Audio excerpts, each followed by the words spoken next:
তেসরা আগস্ট বিকালে 4জন বিজ্ঞ কৌশলী তারা পদত্যাগপত্র জেলা প্রশাসক বরাবর দাখিল করেছেন। এর মধ্যে একজন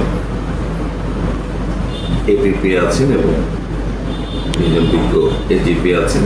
আমরা তার লিগাল রিমান্ড্যান্স ম্যানুয়াল অনুযায়ী পরবর্তী কার্যক্রম গ্রহণ করব। তাদের এই পদত্যাগ পত্রটি আমরা প্রক্রিয়া করছি। আপনারা হয়তো ইতিমধ্যেই জ্ঞাত হয়েছেন, গতকালকে সামাজিক যোগাযোগ মাধ্যমে আমরা এটা দিয়েছি। গত 2/8/2026 তারিখ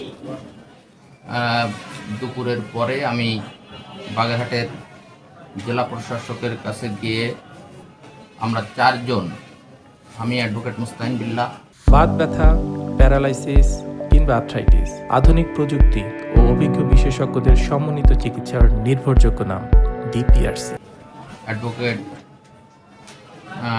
রফিকুল ইসলাম স্বপন, অ্যাডভোকেট মহিবুল্লাহ এবং অ্যাডভোকেট কুতুবুদ্দিন, এই 4 জনে একযোগে সরকারি দায়িত্ব থেকে অব্যাহতির জন্য একটি আবেদন করেছি।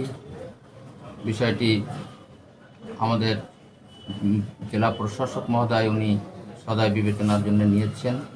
আমরা যেটা বলেছি সেটা হলো আমাদের ব্যক্তিগত চেম্বারে কাজের ব্যস্ততা, আর আপনারা দেখছেন সকাল থেকে আসছেন, আমার চেম্বারের কাজের ঝামেলা কেমন, যে কারণে আসলে সরকারি দায়িত্ব আমি যথাযথভাবে পালন করতে পারছি না বলেই সেই জায়গা থেকে এই পদত্যাগপত্র দাখিল করেছি।